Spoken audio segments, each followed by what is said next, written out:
बिस्मिल्लाहिर्रहमानिर्रहीम।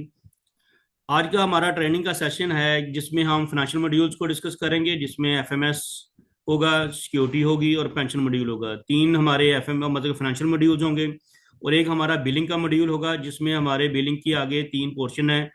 हमारी प्रॉपर्टी की बिलिंग है, हमारी वाटर की बिलिंग है और हमारी जनरल बिलिंग है। प्रॉपर्टी में हमारी तमाम चीज़ें कवर हो रही हैं, उसमें लैंड हो, प्लाट हो, खोखाजात हो या उसका कोई भी बिल्डिंग रेंट पे दी वो उसे कवर करेगा। वाटर में वो चाहे वाटर सप्लाई है या सीवरेज का बिल है, वो दोनों चीज़ों को उसमें ले रहा है।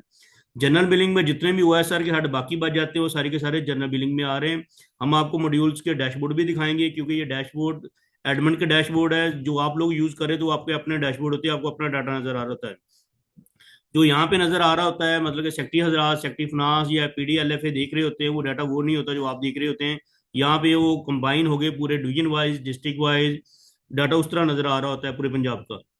तो अब हम आते हैं पहले मॉड्यूल की तरफ। हम एफएमएस को लेते हैं सबसे पहले। तो मैं स्क्रीन को आपको शेयर कर देता हूँ।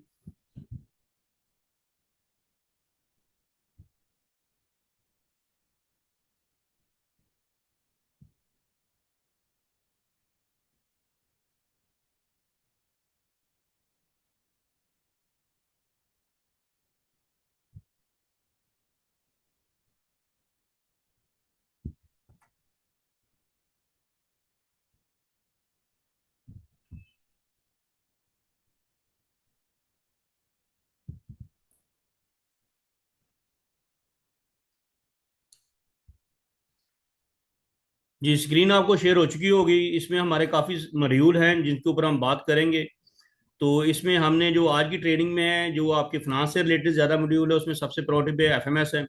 तो एफएमएस पे क्लिक करते हैं। हम सबसे पहले एफएमएस को देख लेते हैं।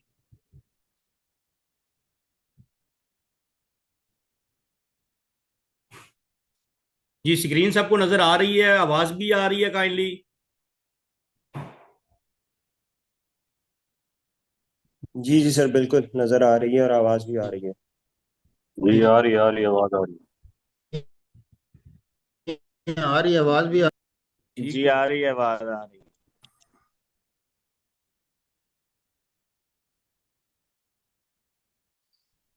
इसमें सबसे पहले हम सेटअप की तरफ आते हैं। मैं स्टार्ट से लेके एंड तक मॉड्यूल्स, पूरे मॉड्यूल्स को गो थ्रू करूंगा। गो थ्रू करने के बाद आपके क्वेश्चन आंसर आ जाएंगे, वो भी हम इसी तरह चलेंगे जिस तरह मैं ये दिखा रहा हूँ। सेटअप में सबसे पहले कंट्रैक्टर है। कंट्रैक्टर न्यू में हम नया कंट्रैक्टर डालते हैं। लिस्ट में जाकर उसे एडिट चेंज कर सकते हैं, उसे अपडेशन कर सकते हैं, उसे स्टॉप करना चाहते हैं, इनएक्टिव करना चाहते हैं, ब्लैक लिस्ट करना चाहते हैं, जो भी उसकी होगी। बैंक में हम अपने नए अकाउंट डालते हैं। बैंक लिस्ट में जाके हम उसे, आपका बैंक अकाउंट आपका बंद हो गया, उसे इनएक्टिव कर सकते हैं, स्टॉप वगैरह कर सकते हैं। चार्ट ऑफ अकाउंट में आप चार्ट ऑफ अकाउंट की लिस्ट का प्रिंट निकाल सकते हैं, देख सकते हैं कि आप चार्ट ऑफ अकाउंट कौन कौन से बजट में यूज करना चाह रहे हैं। उसे एक्सेल में कॉपी करके पेस्ट करना चाहते हैं, इसमें अगर कहें कि डाउनलोड की एक ऑप्शन भी अवेलेबल कर देते हैं।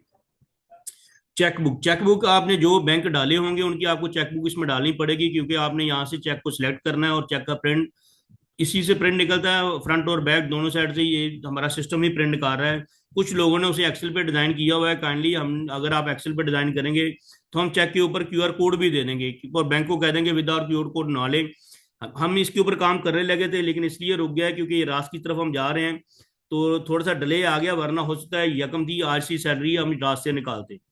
रात अगर स्टेट बैंक के थ्रू हम डायरेक्ट कर रहे होते तो हो जाना था। उन्होंने बीओपी को सेंटर में डाला है। थोड़ा सा बीओपी के साथ और भी बहुत सी प्रोजेक्ट पंजाब के चल रहे होते हैं, जिसकी जिसकी वजह से थोड़ा सा डिले आ गया है। आने वाले दिनों में आपको आपको भी बताया गया होगा कि आपको लेटर भी मिल चुके होंगे कि रास का मतलब है कि आपकी कोई चेकबुक आपके पास नहीं होंगी। सैलरी बनाएंगे आप, सैलरी बनी, अप्रूवल हुई और एक अकाउंट हम एलएफए को, ऑडिट ऑफिसर को देंगे, जिससे वो जस्ट वन क्लिक करेगा। थ्रू रास वो सारी पेमेंट, चाहे सैलरी है, उस स्टाफ के अकाउंट में ट्रांसफर हो जाएगी। अगर किसी कंट्रैक्टर की पेमेंट है तो कंट्रैक्टर का आईबैन इसमें डलवाया होगा, वो आईबैन में उसके अकाउंट में ट्रांसफर हो जाएगी। तो इस वक्त तकरीबन कोई 90% लोगों ने स्टाफ की और कंट्रैक्टर का आईबैन डाल दिया। जिन्होंने नहीं डाले काइंडली वो भी डाल दें। तो अभी तक ये जारी बात ये चल रही है चीज। तो आपने इसमें चेकबुक डालनी है। चेकबुक के बाद इसमें चेक्स आ जाते हैं। चेक्स का मतलब है कोई चेक आपका जाया हो गया, कोई लिखते हुए जाया हो गया, कोई बाउंस हो गया, तो उसमें जाके चेक का स्टेटस भी है। आप एक एक चेक को स्टेटस दे सकते हैं क्लिक करके, इसका क्या स्टेटस है, क्यों ये हुआ। सेकंड पे हमारे सेकंड आ जाती है इंप्लाइज।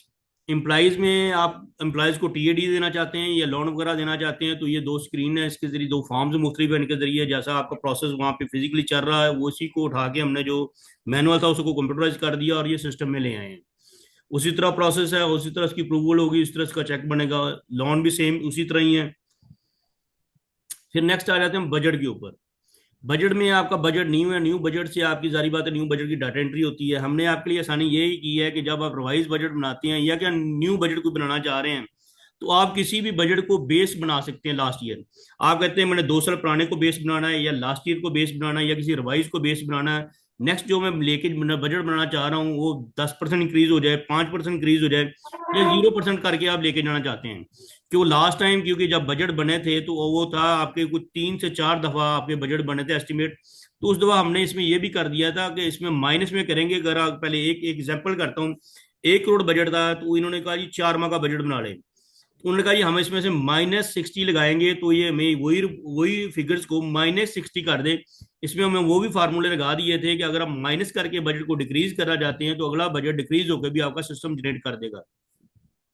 तो ये ऑटो जनरेट बजट हमारा मतलब इसमें हमने दिया हुआ है ताकि बजट की बार बार आपको एंट्री ना करनी पड़े। अगर आपकी बजट की एंट्री हुई है उसमें कुछ चीजें आपने चेंज करनी है, आप कहते हैं इसमें कुछ चेंज है, इसमें हमने इजाफी पैसे रखने हैं या कम करने हैं, तो बजट लिस्ट में जाके उस ऑब्जेक्ट कोड पे जाके आप क्लिक करके उसको एडिट कर सकते हैं। उसमें जो आप एडजस्ट करना चाह रहे हैं वो कर सकते हैं। बजट का ओपनिंग बैलेंस है, जब बजट बदलता है तो उसको कोई ना कोई ओपनिंग बैलेंस होता है। बजट की एक्सप्लेनेशन है, इनकम एक्सपेंस की आपकी एक्सप्लेनेशन जो आपकी बजट में होती है वही डलती है। बजट की एसओई है, जो आपकी एसओई होती है वो सारी बात है बजट की एसओई है। बजट का मैसेज जो आपकी स्पीच होती है, बजट का मैसेज होता है वो आप वन टाइम डाल देते हैं, वो बजट में कॉपी पेस्ट हो गया, आगे कंटिन्यू रहता है। अगर चेंज करना चाहते हैं आप चेंज भी कर सकते हैं। फिर आ जाती है जब बजट आपका बन जाता है, अप्रूव हो जाता है, तो रीऑपरेशन आपकी साल पूरे में चलती रहती है। तो रीऑपरेशन से आप किसी भी हेड से पैसे उठा के दूसरी हेड में लेके जा सकते हैं। इसमें हमने ये किया कि बजाय कि एक एक करके हमने आपको केस की दिया कि अगर 10 बने हैं, 10 मुख्तलिफ हेड है, उसका एक ही केस बना के एक ही केस को प्रूव करके आगे ले गया जाए। जब वो केस आगे चला जाता है तो हमने एलएफए को एक इसमें ऐसी ऑप्शन दी है जहां से केस बनता है उस केस के पेज, और जो केस प्रूव होता है साइन होकर अटैच होता है वो भी एलएफए जब लॉगिन करता है तो इसको ये नजर आ रहा होता है ये केस कहाँ किस किस हेड से किस किस हेड से पैसे गए और इसको किसने पास किया, साइन शुदा पेज भी इसके साथ लगा होता है। ऑटो जनरेट बजट है, मैं पहले बता चुका हूँ, हमने ऑटो जनरेट बजट इसलिए दिया है कि बजाय कि रिवाइज बजट आपको दोबारा आपकी 2,000 एंट्री है या 4,000 एंट्री दोबारा डाले, तो आप कॉपी पेस्ट करें, ऑटो जनरेट करें और बजट को आगे कंटिन्यू कर लें।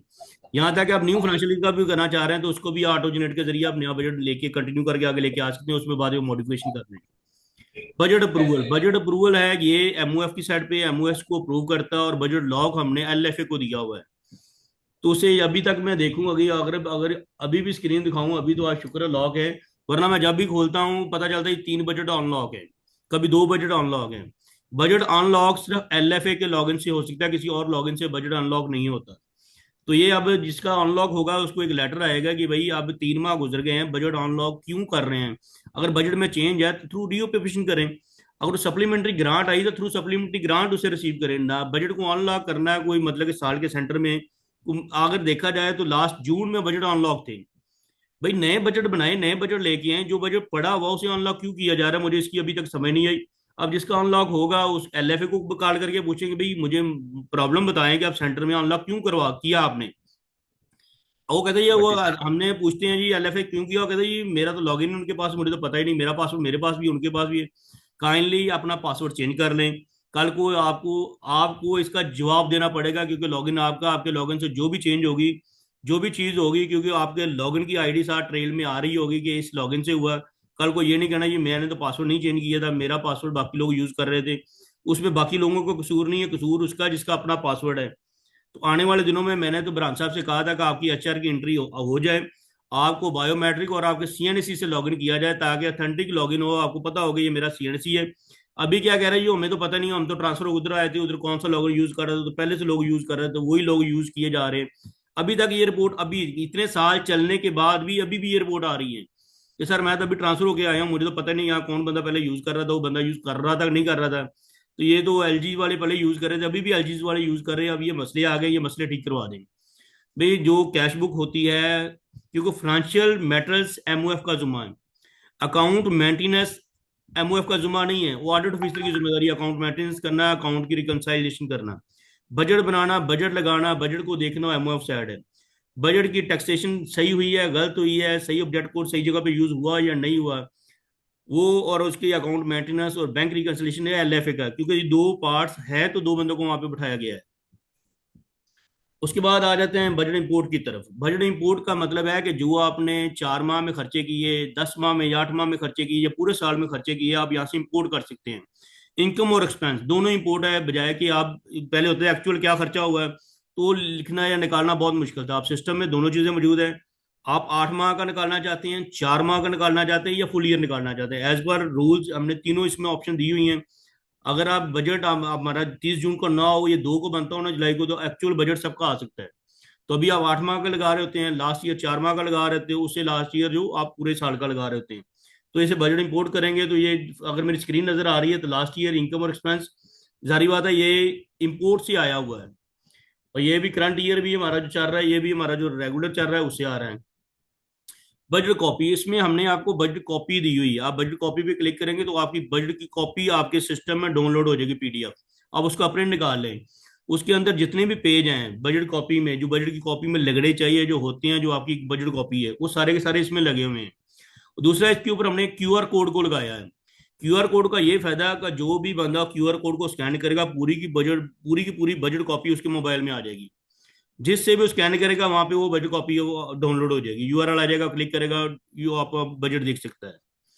ये हमारा ये बजट है। और नीचे सप्लीमेंट्री ग्रांट है जो सारा साल हमारी चलती रहती है। कभी कोई रेडी ग्रांट आ जाती है, कभी कुछ स्पेशल ग्रांट आ जाती है, कभी एसडब्ल्यूसी ग्रांट आ जाती है, कोई भी ग्रांट आती है। सारी बात, हम बजट को तो उसको छेड़ नहीं सकते, बजट लॉक होता है, तो हम उसे एज ए सप्लीमेंट्री लेते हैं। उसे बताया जाता है ये ग्रांट किस मद में आ रही है और किस पे खर्च करेंगे। दोनों हेड बताए जा रहे हो, तो अगर एक रुपए का भी खर्च होगा तो ये सेव ही नहीं करता। दोनों इक्वल होंगे तो ये सिस्टम सेव करेगा, तो ये सिस्टम सेव नहीं करता। नेक्स्ट आ जाते हैं हम पेरोल की तरफ। सबसे ऊपर है एम्प्लॉय बैंक सेटअप। जो एम्प्लॉयज के बैंक हैं, उनकी ब्रांच है, वो सारी की सारी डली हुई हैं। हमने पूरे पंजाब के बैंक डाल दिए हुए हैं। आगे ब्रांचें हैं और आपने उसके कोड डालने होते हैं कि इस बंदे की सैलरी किस ब्रांच के किस कोड में जा रही है, वो आप खुद कर रहे होते हैं। एचआर की लिस्ट है, एचआर में जितना भी डाटा डला हुआ है इस लिस्ट में नजर आ रहा होता है। यहाँ से आप उसकी फाइनेंशियल प्रोफाइल बनाते हैं। वन टाइम बनानी होती है, बार बार नहीं बनानी होती है। आपने एक दो जब बना दी तो नेक्स्ट ईयर उसमें कोई नेक्स्ट मंथ या नेक्स्ट ईयर को चेंज आएगी तो हम कर रहे होते हैं। अगर आपने उसकी डिडक्शन करनी है तो उस माह में कर रहे होते हैं, ना कि उसकी फाइनेंशियल प्रोफाइल को खोलेंगे उसको कुछ चेंज करेंगे नहीं। फाइनेंशियल प्रोफाइल वन टाइम बनेगी।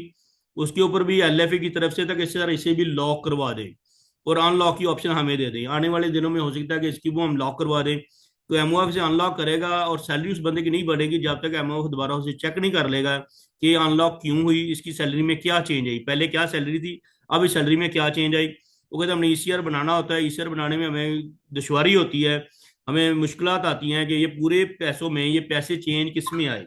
अगर हमें ये पता चल जाए ये पैसे इस बंदे में चेंज आए और डायरेक्ट हम उस बंदे को देखें कि क्यों चेंज आए, उसका बीपीएस इंक्रीज हुआ या वो रेगुलर हुआ, मतलब का क्या स्टेटस चेंज हुआ कि उसके पैसों में चेंज आया, तो वो हम आने वाले दिनों में कर देंगे।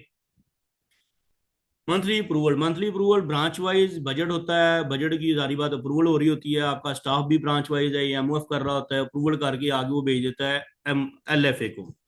एलएफए मंथली सैलरी बनाता है, उसका ऑडिट करता है। ऑडिट करने के बाद जारी बात वो चेक लग जाता है, चेक की लिस्ट आ जाती है। उसे दोबारा अगर कर रहा है वेरीफाई, पोस्ट और वेरीफाई का यहाँ पे ऑप्शन है। फिर पीडीएफ सैलरी, हमने यहाँ पीडीएफ सैलरी दी हुई है, जिस चेक को पीडीएफ देखना चाहते हैं वो निकल आएगा। चेंज एम्प्लॉय प्रोफाइल स्टेटस, यहाँ से अभी तक तो एलजीज का स्टाफ है। जब आप लोगों का एलएफए का डाटा सिस्टम में आ जाएगा तो फिर ये भी एक बंदा जब दूसरी फाइल दूसरी जगह में ट्रांसफर होगा। एचआर में तो बंदा ट्रांसफर हो जाता है, एक जगह से उन्होंने उठाया और दूसरी जगह पे पोस्ट कर दिया, एचआर में डाटा ट्रांसफर हो गया। अब उसकी फाइनेंशियल प्रोफाइल वहां पे पड़ी हुई है। सारी बात है, फाइनेंशियल प्रोफाइल ट्रांसफर नहीं हो सकती तब तक जब तक वो ये नहीं बता देता है कि यहाँ पे इसकी 12 दिन की सैलरी है, 15 दिन की सैलरी है। बनाने के बाद उसकी फाइनेंशियल प्रोफाइल ट्रांसफर कर देता है, दिन बताता है, फाइनेंशियल प्रोफाइल ट्रांसफर कर देता है।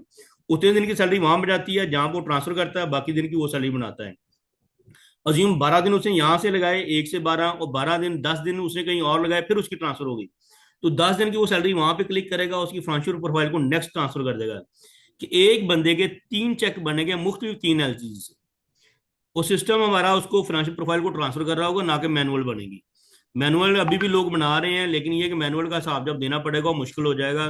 काइंडली मैं फिर रिक्वेस्ट करूंगा सिस्टम के थ्रू का सारा ऑपरेट करें और सिस्टम को लेके चलें। एक चीज आपके पास मौजूद है, फिर आप एक्सेल को यूज कर रहे हैं, तो वो आपको कल जो इसकी निकालनी पड़ जाएंगी चीजें सारी की सारी, तो आपको मुश्किल होगी कि ये कैसे आप पूरी करें और कैसे पैसों को पूरा किया जाए। एनुअल इंक्रीमेंट हम यहाँ से लगा देते हैं, ऑप्शन अवेलेबल कर देते हैं। फिर आप खुद क्लिक आप खुद कर रहे होते हैं, हम क्लिक आप लोगों से करवाते हैं, हम खुद नहीं करते। जब दिसंबर में आता है तो बीपीएस के ऊपर हो रहा होता है, और ये सिस्टम हमारा बीपीएस पे खुद ब खुद उस चीज़ों को जैसे आप क्लिक करते हैं उसकी जारी बात है बीपीएस के ऊपर काफ़ी चीज़ों का इफेक्ट होता है। उसका अगर हाउस रेंट की देखा जाए, हाउस रेंट मेंटेनेंस का 5% वो भी बेसिक के पे ऊपर है। आपकी पेंशन कंट्रीब्यूशन वो भी बेसिक पे के ऊपर है। फिर जैसे बेसिक पे पड़ती है आपकी इनकम टैक्स में चेंजिंग्स आ जाती है। तो इसका लिंक जहां जहां भी होता है हमारा सिस्टम इसे खुद ऑटो अपडेट कर देता है। जस्ट हम क्लिक आपसे करवा रहे होते हैं। फिर जुलाई में आता है कोई ना कोई डाक रिलीव आ जाता है, वो हम यहाँ पे डाल देते हैं। और कभी होता है कि 116 को और दे दें, 17 से आगे और दे दें। मतलब मोस्टली वो ऑप्शन गवर्नमेंट जो भी देती है हम इसमें वो चीज़ को ऐड कर देते हैं कि वो जब उसने सैलरी देनी होती है, ये नहीं कि हम इसी को यकम को या जला दें। अभी बाज दफा होता है कि अभी भी ये मसले आए हैं कि लोगों ने क्या किया है, मई की सैलरी नहीं दी, जून की नहीं दी, और इंक्रीमेंट लगा दिया। इंक्रीमेंट लगा के कहते हैं जी अब मैं सैलरी मई की बना रहा हूँ, सैलरी तो बढ़ गई। और भाई पहले मई की सैलरी दो, जून की सैलरी दो, जब जुलाई की बारी आएगी तो आप इंक्रीमेंट को क्लिक करो। आपने पहले क्लिक क्यों किया? तो ये काइंडली इससे भी थोड़ा सा देखें कि इसको पहले क्लिक मत करें। जब आप पुराना अपना क्लियर कर लें फाइनेंशियल सारा रिकॉर्ड कि आपने भी स्क्रॉल चला दिया, आपने जुलाई मतलब मई भी चला दिया, जून भी चला दिया, अब आप करंट आ गए स्टेटस पे कि अब इंक्रीज सैलरी देनी है, तब स्क्रॉल को क्लिक करें ताकि ये इंक्रीमेंट लगा दे, ताकि इंक्रीमेंट लगा के अब रिवर्स तो नहीं होगा। तो फिर रिक्वेस्ट आ रही थी साइड 1200 बंदा है सर, हम कैसे करेंगे सर, गलती होगी, बंदे को पता नहीं था। तो ये फाइनेंशियल सिस्टम है, मुझे अभी तक नहीं समझ आ रही। अभी तक लोग कह लें कि इस सिस्टम को चलते हुए 10-12 साल हो गए सिस्टम को। ये नए सिस्टम को अगर मैं कहूँ तो 5 साल हो गए नए सिस्टम को चलते हुए। तो अभी तक लोग ये कहते हैं कि गलती होगी, बंदे को नहीं पता कि 5 साल में एक बंदा ट्रेंड नहीं हुआ। तो उसे आप आगे समझते हैं कि वो आगे ट्रेंड हो जाएगा, तो आप समझे, मैं तो उसमें कोई आर्गूमेंट नहीं पेश करता। लेकिन ये कि इनकी कैपेसिटी बिल्डिंग होनी चाहिए। इनको हल्का फुल्का कोई सिस्टम का कोर्स करवा दिया या रिफ्रेशर ट्रेनिंग हमें क्या है, हमने इसको हर दूसरे दिन चौथे दिन लगाएंगे। पहले भी ये मेरे ख्याल में अगर 2-3 साल पहला देखा जाए तो आसिफ साहब थे, उन्होंने पूरे पंजाब की ट्रेनिंग ऑन किया हुआ था। पहले डेली बेसिस पे थी, फिर कोई 2-3 माह डेली के बाद उन्हें एक दिन छोड़ के कर दी, फिर वीक में 1 टाइम कर दी। तो अगर अब भी कहेंगे हम वीक में 1 टाइम या वीक में 2 टाइम ट्रेनिंग का सेशन करेंगे, हम आपको रिफ्रेश ट्रेनिंग देंगे, जो आपकी क्यूरीज है वो हम ऑनलाइन ले रहे होंगे। इसके बाद आ जाते हैं ब्रांच वाइज सम। हम ब्रांच वाइज आप सम देखना चाहते हैं क्योंकि पूरी डिटेल तो कोई बंदा नहीं देखेगा, ब्रांच वाइज ही चाहिए होती है सीनियर को कि भाई किस ब्रांच का कितना खर्चा टोटल हमारा इस माह में कितना खर्चा आ होगा। इधर बेटा। तो उसमें ये सारी चीजें आ रही होती हैं कि बेसिक में कितना खर्चा है, बेसिक आपके अलाउंस में माइग्रेन कितना वो कर खर्चा रहे है, हैं। पेंशन कितनी जा रही है। तो वो सारी चीजें इसमें आ रही होती हैं। पेंशन से मुझे याद आया कि इस दफा गवर्नमेंट ने दो चेंज की है। एक तो रेगुलर जो एम्प्लॉइज 1 जुलाई को रेगुलर हुए हैं उनकी पेंशन का ये बेसिक 10% कटेगा और 12% वो एलजीज पार्टिसिपेट करेगी। एक ये नई चेंज आई थी। दूसरी साइड पे जो दूसरी चेंज आई है पेंशन में, वो पेंशन में ये चेंज आई है कि लास्ट 3 ईयर की बेसिक सैलरी को उसकी एवरेज लेके उसकी पेंशन बनेगी। तो जारी बात है अभी कुछ एलजीज ऐसी थी जिन्हें 3 साल पेरोल चलाते हुए हो गया था, लेकिन पूरे पंजाब को नहीं हुआ। अगर पूरा पंजाब पिछले 3 साल से पेरोल चला रहा होता तो मुझे वो ऑप्शनें मैंने ऑटो कर देनी थी। तो अब ये हुआ कि मैंने ऑटो तो की ऑप्शनें, लेकिन वो चल नहीं पाई। वो किसी को 1.5 साल हुआ, किसी को 2 साल हुए, किसी को 2.5 साल हुए पेंशन चला पेरोल चलाते हुए, क्योंकि पेंशन का फैक्ट पेरोल से जाना था। तो बेसिक जो 3 साल की थी उसकी एवरेज नहीं आई, तो मजबूरन मुझे उसे ओपन छोड़ना पड़ा। फिर मैंने कहा ये आप कैलकुलेट करके अवाम डालेगी, मतलब आप लोग डाल रहे होंगे। अगर ये 3 साल से पूरा पंजाब पेंशन सेक्रोल को चला रहा होता तो ये भी ऑटोमेट हो जाना था, किसी बंदे से पूछने की जरूरत नहीं थी। जो फार्मूला आना था हमने इसको फिट कर देना था। लेकिन अब फिर आपके पास चलेगी क्योंकि वो स्क्रोल नहीं चल रहा था।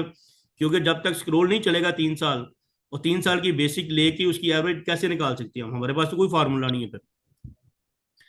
फिर आ जाते हैं हम नेक्स्ट, इंडिविजुअल एडवाइस सैलरी। किसी इंडिविजुअल की कोई सैलरी देखना चाहते हैं वो भी आप ले सकते हैं।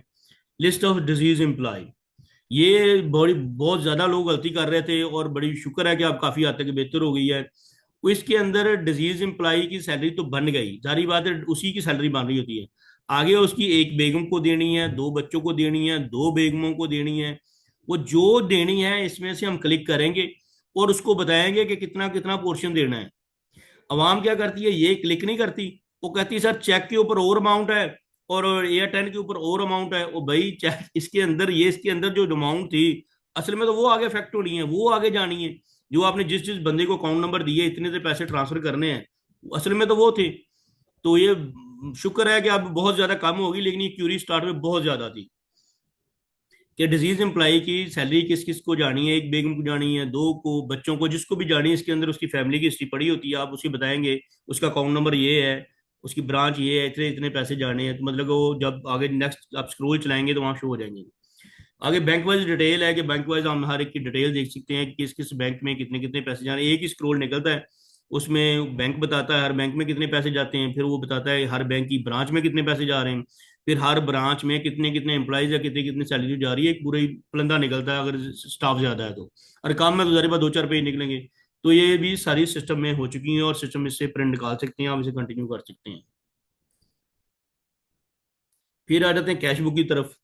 कैश बुक का ओपनिंग बैलेंस हमने जुलाई 2023 का लिया। मैं बार बार कह रहा हूँ, लोग कह रहे हैं 25 का चेंज कर दे, कोई कहता है मेरा 24 का चेंज कर दे। ये ऑटो है, जो क्लोजिंग है नेक्स्ट डे का खुद ओपनिंग है। हमने क्या किया, ठीक है पूरा पंजाब काम नहीं कर रहा था, हमने कहा जी अज्यूम किया कि 23 में पूरा पंजाब इसके ऊपर आ चुका है। अब जुलाई 2023 में जो ओपनिंग बैलेंस होगा वो कंटिन्यू होगा, वो कभी बंद नहीं होगा। हर साल का क्लोजिंग सिस्टम खुद निकालेगा, ओपनिंग खुद जनरेट करेगा। कोई बंदा नहीं है जो इसके ऊपर काम कर रहा होगा या टाइप कर रहा होगा या कहेगा मैं ये करूं। कोई भी बंदा इसके ऊपर कोई काम नहीं कर रहा, ये कंटिन्यू खुद ब खुद चल रहा होगा। नेक्स्ट बैंक स्टेटमेंट आ जाती है। आपने हर माह रिकंसाइल करना होता है अपने अकाउंट्स को। रिकंसाइल करने के लिए आपको स्टेटमेंट डालनी पड़ती है। फिर आपने देखना होता है इसमें इतनी इनकम आई, इतना एक्सपेंस हुआ, और स्टेटमेंट डाल के मेरे ये क्लोजिंग बैलेंस, इसमें मेरे इतने कैश चेक कैश हुए, इतने मेरे अन कैश हैं, बैलेंस आपका क्या रहा, वो सारी चीजें देखने के लिए हम स्टेटमेंट दी हुई है। बजट की बुकिंग है, ये भी एलएफए का काम नहीं है, उसका एमओएफ का काम है या अकाउंटेंट का काम है। कोई भी हेड की डीडीओ का कोई एक्सपेंस आता है, डीडीओ से एक्सपेंस करना चाह रहा है, ड्राइंग डिस्बर्समेंट ऑफिसर है। अब आने वाले दिनों में हम हर डीडीओ को अपना लॉगिन देंगे, वो अपने बजट की बुकिंग खुद कर पाएगा। अभी तक तो हमने किया था ना कि सेंट्रलाइज हो, बंदे ट्रेंड हो जाए, लेकिन अभी भी देखा जाए देना नहीं चाहिए। अभी भी डेली बेसिस पे जितनी गलतियां आ रही हैं, शायद आप लोगों को नहीं पता क्योंकि आपको अपने एलजी से, मेरे पास पूरा पंजाब है, तो मुझे पहले ये देना था। मैंने कहा अभी तक मुझे पुरानी ये जो दो चार बंदे काम कर रहे होते वो गलतियों से बाज नहीं आ रहे। अगर मैं 10 बंदों को लॉगिन दे दूंगा तो फिर गलतियों की तो बम्बार लग जाएगी। वो तो हर टाइम हमें सॉफ्टवेयर में चेंज करनी पड़ जाएगी, क्योंकि अब ट्रेल ऐसी आ रही है कि वो कहते हैं कि सॉफ्टवेयर का ऑडिट होगा, सॉफ्टवेयर में कुछ चेंज हुई, सॉफ्टवेयर में जो चेंज करेगा वो जिम्मेदार होगा। फाइनेंशियल सॉफ्टवेयर है, तो हम थोड़ा सा पीछे हट रहे हैं कि अब आवाम को ट्रेंड कर देना चाहिए, आवाम अपना काम खुद करें। और ये ऑप्शन है जो बजट लॉक की, कैश बुक लॉक की, ये सारी पीडीएफ ट्रांसफर इसलिए की है ताकि हमसे ये पेज ही हट जाए। डिडक्शन के ऊपर आएंगे, हम बात करेंगे लास्ट पे कि डिडक्शन पे के ऊपर डेली मुझे कॉल आती है। इसमें एलएफए पीडी की तरफ से भी टीम बैठी हुई है, आप लोग भी हैं, जो डिसाइड करेंगे मैं वो ऑप्शन अवेलेबल करवा दूंगा। बजट की बुकिंग है, बजट की लिस्ट है और बजट की अप्रूवल है। जारी बात है ये एमओएफ साइड पे होती है, वो उसे चेक करता है, लिस्ट देखता है और उसे अप्रूवल करके आगे एलएफ की तरफ भेज देता है। रसीट है, वो रसीट डालता है, एलएफए के ऑप्शन में मौजूद है, कोई इसे वेरीफाई करे, वो करे या ना करे, लेकिन ऑप्शन उसके पास मौजूद है, हमने दी हुई है। पेमेंट आ जाती है, पेमेंट का चेक देख सकता, पोस्ट पेमेंट में कितने चेक दिए हैं और दूसरे में कितने चेक दिए हैं। डिडक्शन की चेक इसकी लिस्ट है, क्योंकि ये चेक बना नहीं सकता है एमओएफ, वो ऐसा है कि जो वो देख सकता है, बना नहीं सकता। चेक ऑपरेशन की चीजें देख सकता है कि क्या क्या बना, क्या क्या नहीं। अकाउंट ऑप्शन है फंड ट्रांसफर वो देख सकता है, बना नहीं सकता। ये नहीं। बना कौन सकता है? एलएफए। बजट की लॉक की ऑप्शन एलएफए के पास है, ये एमओएफ के पास, सीईओ के पास, किसी के पास नहीं है। अगर कोई बजट अनलॉक होता है तो मींस कि आपका लॉगिन यूज हुआ है, ऊपर देखिए हेडिंग ही एलएफए है। अगर बजट कहीं की भी अनलॉक हो रहा है तो मींस आप नहीं कर रहे हैं, आप कहते हैं मैं तो नहीं कर रहा, मैंने तो अपना लॉगिन सिक्योर रखा है। फिर लॉगिन कैसे हो गया, बजट अनलॉक कैसे हो गया? मींस कि उसको आपका पासवर्ड पता है या आपने उसे खुद दिया, वो जो भी है, मुझे इसके ऊपर में कोई बात नहीं है, आपको अपना पासवर्ड चेंज कर लें। बजट अब भी जब भी अनलॉक होगा तो आपके लॉगिन से होगा, कोई और लॉगिन से अनलॉक नहीं कर सकता। अगर ये किया कहा जाए कि मेरी तरफ से कोई करेगा, मेरी तरफ से ऑप्शन नहीं आती, ये मेरे लॉगिन में ऑप्शन आ रही है। स्क्रोल है, स्क्रोल की बुकिंग जब आती है तो इसको इसका चेक बनाता है एलएफए। एलएफए की साइड पे चीजें आ गई सारी, पिछली सारी एमओएफ साइड पे थी, एलएफए की है। स्क्रोल को क्लिक करता है, उसे चेक करता है, चेक करके उसका चेक बना देता है। चेक की सारी बात है, पोस्ट वेरीफाई, आगे ड्राफ्ट होता है, पोस्ट होता है, वेरीफाई, तीन ऑप्शन में मौजूद है। अप्रूव एंड ट्रांसफर, जो स्टाफ अप्रूव और ट्रांसफर करना होता है वो अप्रूव इसको दिया है कि ये खुद अप्रूव करे। कुछ यहाँ से बंदा कहीं और जा रहा है, भाई कितने दिन की सैलरी बन रही है, वो पता चलता है पूरे माह की सैलरी बना के उतने दिन कम कर दिए। अभी जो लोग अभी कर रहे हैं, क्या कर रहे हैं कि एक बंदा ट्रांसफर होगा 10 तारीख को, वो सैलरी 10 दिन की बना देते हैं, वो अब लिखते हैं 10 डेज। सैलरी जब बना रहे होते हैं, मैंने पहले कहा आप खुद चेंज कर सकते हैं कितने दिन की सैलरी बनानी है। आप कहते हैं ये इसकी 25 दिन छुट्टियां, 5 दिन, 5 दिन लिखी, 5 दिन की सैलरी बन गई, तमाम कैलकुलेटर 5 दिन पे हो जाएगी। आप कहते हैं ये 20 दिन काम की, इसकी 20 दिन की सैलरी, आप 20 दिन लिखेंगे, उसकी 20 दिन की सैलरी बन जाएगी। तो क्या करते हैं कि उस बंदे की 10 दिन या 15 दिन की ट्रांसफर हुआ, उतने दिन की सैलरी बना देते हैं। बाद में अगले माह कार्ड आती है, सर ये बंदा तो फिर आ रहा है, ये तो बंदा ट्रांसफर हो गया। और भाई आपने सिस्टम में जब लास्ट सैलरी बढ़ाई है उसे ट्रांसफर करें और उतने दिन की सैलरी बनाएं। नहीं सर अब हमें हमें तो नहीं पता, अब ये तुम जो हो गया, अब बताएं क्या हाल है। वो हमारे पास कौन सा कोई हाल है, हमारे पास कौन सा कोई जादू की छड़ी है कि हम दोबारा आपकी वो पहली वाली चीज को चेंज कर दें। 0 दिन ये लेगा नहीं कि आपका 0 दिन की सैलरी बनाए और आगे ट्रांसफर कर दे। तो इसके लिए मैं दोबारा रिक्वेस्ट करूंगा कि ये जो ट्रांसफर पोस्टिंग है उसकी आखिरी सैलरी यहाँ से बनाई जाए, ताकि अगली नेक्स्ट जगह पे जाएगा उसे पता चलेगा बाकी इतने दिनों की मैंने सैलरी बनानी, इतने दिनों की इसकी पीछे सैलरी बन गई है। ब्रांच वाइज साहब में इसकी रिपोर्ट वगैरह आ जाती है, वो देख सकता है।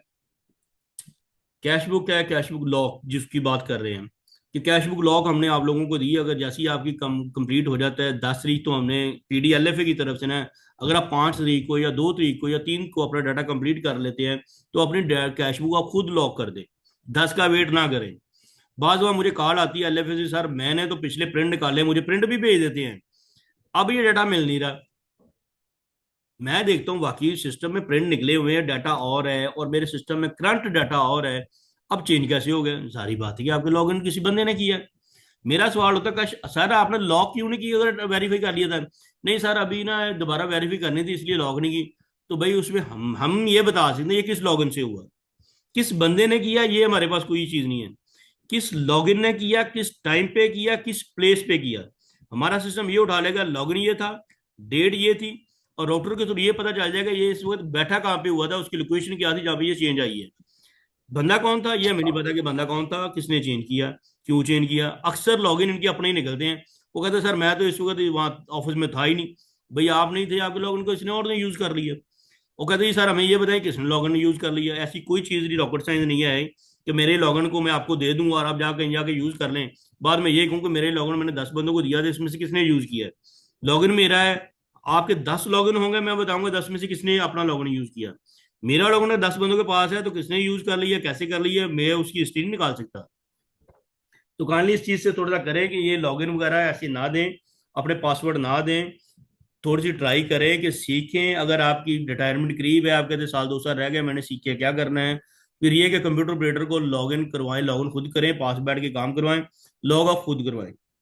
उसको फुल पावर्स ना दें, अपनी सारी हाथ काट के ना दें कि सारा कुछ ही दे दे। आप बताएं बुला के उसके, बैठे भी काम करो बेटा, लॉगिन वगैरह खुद कर दो, उसको काम करो, जो काम कर ले काम चेक करवाए उसको, आप जाओ लॉग ऑफ कर दो। तो पूरी एक्सेस पूरे हाथ काट के देंगे तो कल को वो कुछ भी कर सकता है। नेक्स्ट आ जाते हैं हम, बुकिंग। जो बुकिंग की होती है उसकी हम चेक बनाना होता है, जारी बात है LFA से प्रूव होके आ गई, उसका चेक LFA बना रहा होता है। पेमेंट्स हैं, आपकी बुकिंग पेमेंट है, आपकी डिडक्शन पेमेंट है, सारी की सारी पेमेंटों के चेक, जितने भी चेक बनते हैं वो LFA अकाउंट से बनते हैं। CEO के लॉगिन से, MOF MOR MOA किसी के लॉगिन से कोई चेक नहीं बनता। ना वो लोन का बनता है, ना वो TDA का बनता है, ना वो पोस्ट पेमेंट का बनता है, ना वो बुकिंग का बनता है, ना वो डिडक्शन का बनता है। कोई भी चेक नहीं बन सकता। सारी के चेक चेक की ऑप्शन आपके इस लॉगिन में है। हमने इसका मेन्यू इसलिए सेपरेट कर दिया है कि ताकि ये गलती से भी एक्सेस ना हो, किसी को दी जाए। पोस्ट पेमेंट यहाँ से हो रही है, पोस्ट पेमेंट की लिस्ट है, डिडक्शन पेमेंट की लिस्ट आ गई है। OSR फंड है कि OSR अगर कोई दुकान थी उसने आपको 6 माह का किराया दे दिया, बाद में गवर्नमेंट ने कहा इसे डिमोलिश कर दे 3 माह बाद, तो 3 माह का OSR रिफंड कर दें। इस तरह TTIP रिफंड है, आपकी और चीजें रिफंड है, जो OSR आप कलेक्ट करते हैं उसका रिफंड है। यहाँ पे वो हिस्ट्री आ रही होती है भाई, जिस रसीद के थ्रू लिया, रसीद का नंबर हर चीज आ रही होती है, उसी को बेस बना के आप रिफंड कर रहे होते हैं, ताकि ये रिफंड आया हुआ है। फिर आ जाता है चेक, आपका चेक, चेक्स आ जाते हैं, चेक की लिस्ट आ गई है, डिडक्शन आ गई है, रिवाइज आ गई है, रिवर्स आ गया कि आपने कितने चेक को रिवर्स करके इनकम का हिस्सा बना दिया, कितने रिवर्स किए हैं। फिर चेक ऑपरेशन कितने आपने account to account fund transfer किए हैं। फिर आपकी रिकंसलेशन आ जाती है, आपकी रसीट की रिकंसलेशन भी दी है हमने, आपकी पेमेंट की भी दी हुई है। लेकिन रसीट की मेरे ख्याल में वो 8-10 लोग कर रहे हैं पूरे पंजाब में, तो 219 लोग रसीट की रिकंसाइल नहीं करते, सिर्फ वो पेमेंट की करते हैं। फंड ट्रांसफर है, एक अकाउंट से दूसरे अकाउंट में फंड ट्रांसफर कर रहे हैं, अगर वो किसी भी अकाउंट में फंड ट्रांसफर करते हैं उस कैश बुक के ऊपर जाके उसका इफेक्ट आ जाता है। अगर जनरल कैश बुक AR45 खोलेंगे तो अगर आपने जनरल टू जनरल या जनरल डेवलपमेंट की है तो कोई इफेक्ट नहीं आएगा, आपको जनरल कैश बुक वैसी नजर आ रही होगी, वो प्लस माइनस नहीं हो रही होगी। अगर आप अकाउंट नंबर को सिलेक्ट करके उसको रिव्यू करेंगे तो फिर आपको जिससे माइनस हुआ उससे माइनस होते नजर आएंगे, जिसमें आप अकाउंट में जमा किया उस अकाउंट को सिलेक्ट करके फिर आप कैश बुक देखेंगे उसमें प्लस होते हुए नजर आएंगे। अगर आप कोई भी अकाउंट सिलेक्ट नहीं करेंगे तो उसका जो लास्ट पे बैलेंस कंटिन्यू चल रहा होता है उस पर कोई भी इफेक्ट नहीं आएगा। और ये हमारा मॉड्यूल है, जैसे ही आपको डैशबोर्ड नजर आ रहा होगा कि ये जब डैशबोर्ड वहां पे दिखाया जा रहा होता है तो ये चीज दिखाई जा रही होती है कि पूरे पंजाब की इनकम कितने बिलियंस है, एक्सपेंस कितने बिलियंस हैं। कि 479 बिलियंस हमारी इनकम है और 449 बिलियंस हमारा एक्सपेंस है। ये हमने बजट रखा हुआ है। एक्चुअल अब तक कितना हो गया है? एक्चुअल ये आ गया जी हमारा कि 42,973 बिलियन इनकम कर चुके हैं और 42,747 मिलियन हम एक्सपेंस कर चुके हैं। अगर पहले ये तीन फिगर्स ले ले तो बिलियन में आ जाती हैं। मतलब ये एक्चुअल फिगर्स अब तक की आ गई है, ये एस्टिमेट फिगर्स हैं। जैसे ही मैं क्लिक करता हूँ ये तमाम कार्ड्स के अंदर अभी रिफ्लेक्ट हो रही होती हैं कि किस कार्ड में कितने कितने पैसे खर्च हो गए हैं। मेटर बोर्ड ने एक है, 11 कारपोरेशन है, 35 हमारी डिस्ट्रिक्ट काउंसिल है, 182 हमारी म्यूनसिपल कमेटी है। मैं कारपोरेशन की बात कर लेता हूँ, किसी कारपोरेशन को मैं क्लिक कर देता हूँ तो मेरे पास 11 की लिस्ट आ गई। अब मैं किसी एक को देखना चाहता हूँ, मैं फैसलाबाद ही लेता हूँ या गुजरांवाला, कोई भी एक ले लेता हूँ जिसमें ज्यादा पैसे हैं। ज्यादा पैसे आप कह लें कि इस वक्त इसमें पड़े हैं 10 की फिगर से। ये आपकी मुल्तान है, मैंने मुल्तान पे क्लिक कर दिया। अब ये पहले तो उसने मुझे 11 कारपोरेशन को बताया इनकम और एक्सपेंस। अब सिर्फ मुझे मुल्तान में ले जाएगा, मुल्तान की हर हेड में ऑब्जेक्ट कोड में इनकम और एक्सपेंस बताएगा कितना कितना पार्क हुआ है।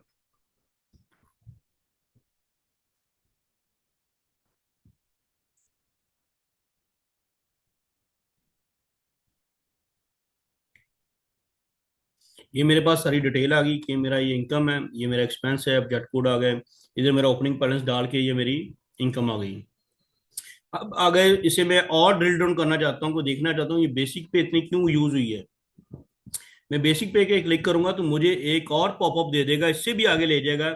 ये 9 ऑफिस 9 DDO के अंदर यूज हुई है, ये मेरी ब्रांचेस आ गई हैं और ये मेरा बजट था, ये मेरा यूज हो गया। कि आगे इसके आगे जाना है तो AR5 हेड वाइज उससे ये बताया गया कि एक एक बेसिक पे से कितने चेक बने, चेक का नंबर क्या था, डेट क्या थी, कि उस एक एक रुपए की एक एक पाई तक हमारा सिस्टम आपको लेके जा रहा है। पहले आपको उसने ओवरऑल अमाउंट दी, फिर आपको उसने आपको कैटेगरी वाइज रिपोर्ट दिखाई, फिर उसने नेक्स्ट आपको उसके अंदर ले गया कि 11 कारपोरेशन से 11 के अंदर फिर वो आपको ले गया एक हेड के अंदर कितने ऑफिस और कितने ब्रांचों में पैसा यूज हुआ, कि मतलब ये ड्रिल डाउन होता जा रहा है। और ये देखा जाए तो ये मेरी कैटेगरी वाइज रिपोर्ट है और नीचे मेरी डिवीजन वाइज रिपोर्ट आ रही है। डिवीजन वाइज मेरा इनकम एक्सपेंस क्या आ रही है, किसी भी डिवीजन को क्लिक करूंगा तो मुझे उस डिवीजन पे ले जाएगा, उस डिस्ट्रिक्ट को क्लब करके दिखा देगा इस वक्त मेरे किस किस डिस्ट्रिक्ट में क्या है। अगर मैं इसको भी ड्रिल डाउन करना चाहता हूँ तो मैं यहाँ क्लिक करूंगा, क्योंकि वहां पे जब अपर लेवल पे ये रिपोर्ट दिखाई जा रही होती हैं तो किसी रिपोर्ट को क्लिक नहीं किया जा रहा था, वहां सिर्फ डैशबोर्ड को यूज किया जाता है, डैशबोर्ड ऑपरेट हो रहा है। मैंने एक डिस्ट्रिक्ट को क्लिक किया तो उसकी मुझे तहसील्स भी आ गई हैं। अगर देखा जाए तो लास्ट ईयर इंडियन तहसील ने अभी तक अपना एक्चुअल इंपोर्ट नहीं किया, ये देखें। ये आप खानेवाल देख लें, अब्दुल हकीम देख लें, फिर आप कबीर वाला, मियाँ चन्नू और कलम्बा, मतलब ये 5 LGs ने अपने लास्ट ईयर का बजट इंपोर्ट ही नहीं किया सिस्टम से। तो बजट कैसे बनाया, बजट में डाटा कहाँ से ले आए लास्ट 10 मंथ का या 4 मंथ का या 1 ईयर का, अगर बजट इंपोर्ट नहीं हुआ। तो ये वो गलतियां हैं, जब वहाँ डाटा दिखाया जा रहा होता है तो फिर वो सवाल आता है भाई ये दो ने इंपोर्ट किया है तो बाकी 5 को क्या मसला था, उन्होंने अपना बजट कैसे बना लिया है, बजट के अंदर उन्होंने रिफ्लेक्ट नहीं करवाया अपना एक्चुअल बजट, नहीं करवाया। चैलेंज इसलिए है कि ये 0-0 आ रहा है, जब 0-0 सिस्टम यहाँ लेके आ रहा है, दो का डाटा लेके आ रहा है, बाकी वो क्यों नहीं लेके आ रहा है। तो उन्होंने रिफ्लेक्ट नहीं करवाया, उन्होंने बजट मीन्स के सिस्टम से प्रिंट ही निकाला है, बजट उन्होंने एक्चुअल पे बनाया है, इसे वाजह नजर आता है। और ये बार बार कहा जा रहा होता है कि सिस्टम से बजट बनाएं, सिस्टम से बजट बनाएं। सिस्टम में सारी चीजें मौजूद है, आप एक्सेल पे इतनी मेहनत क्यों कर रहे हैं दोबारा। एक चीज आपको प्रोवाइड की है, सहूलत दी है, आप उसको लेके चलें। आप फिर एक्सेल में जाके एक एक फिगर टाइप करना पसंद करते हैं और अभी भी लोग और सीधे हाथ से काटना पसंद करते हैं, क्योंकि हमने ई बिलिंग को ऑन किया है, वो ऑटो पेड है, उसके ऊपर में डिस्कस करते हैं। इसी तरह हमारे ये नीचे ग्राफ आ रहे हैं कि कितने मिलियन की PFC थी, कितनी रिसीव हो गई, इनकम कितनी थी, कितनी टारगेट टारगेट रखी हुई थी, कितनी अचीव हुई है, एक्सपेंस के ऊपर आ रहा है। PFC हमारी मतलब LG वाइज आ रही है, पूरे पंजाब में मतलब बजट कितना था, कितने परसेंट यूटिलाइज हो गया उसका आ रहा है, आपके अकाउंट्स आ रहे हैं, डेवलपमेंट में पूरे पंजाब में कितना पैसा है, पीसीबी में काउंट 7, काउंट 8, जर्नल में क्लब होके आ रहा है। वो पंजाब को 3 हिस्सों में करके उसका साउथ पंजाब में कितना है, सेंट्रल पंजाब में कितना है, नॉर्थ में कितना है, ये डैशबोर्ड आपका, चाहे हम फेडरल में जाएं, चाहे फिनांस सेक्रेटरी के पास जाएं, चाहे एलजीसीडी जाएं, तो ये डैशबोर्ड हमारे चल रहे होते हैं। तो अब मैं रिकॉर्डिंग को स्टॉप करता हूँ।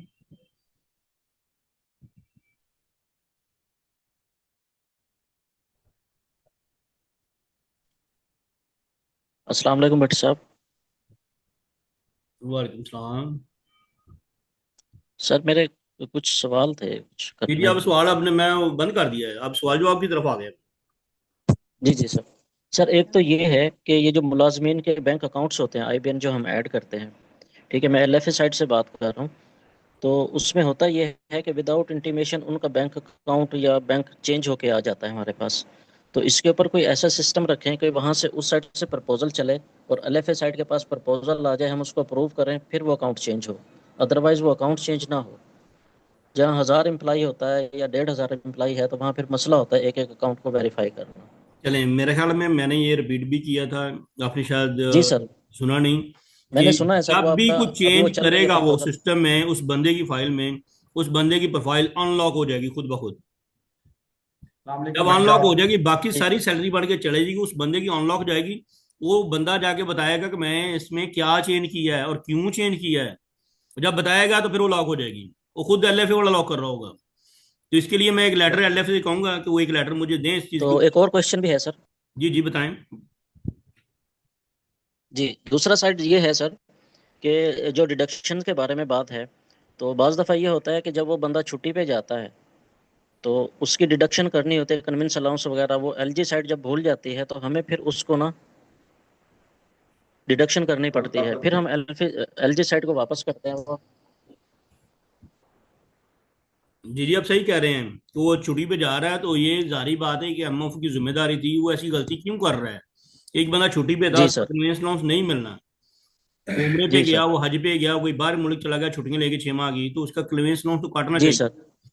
तो आप हाँ उसके जी, ऊपर फिर उसकी ऑब्जेक्शन सर लगा जब। के उसे ऑब्जेक्शन, हमने आपको ऑब्जेक्शन लगा के रिटर्न की ऑप्शन दी हुई है।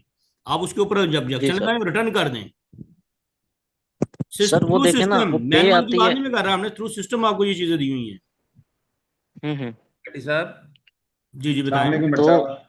भट्टी साहब, अली इक़्तिदार बात कर रहा हूँ जी। जी जी बताएं बताएं। आपकी चंद साहतें जो है ना वो मुस्तार लेना चाहता हूँ जी। हुक्म भट्टी साहब, हुक्म। ये आज की डिस्कशन में जो आपने व्यू डिटेल दी है बहुत अच्छी है माशाल्लाह। मेरे कुछ सवालात हैं आपसे। जी जी। तकरीबन 6 माह हो गए हैं हमने स्टेट बैंक को ऑपरेशन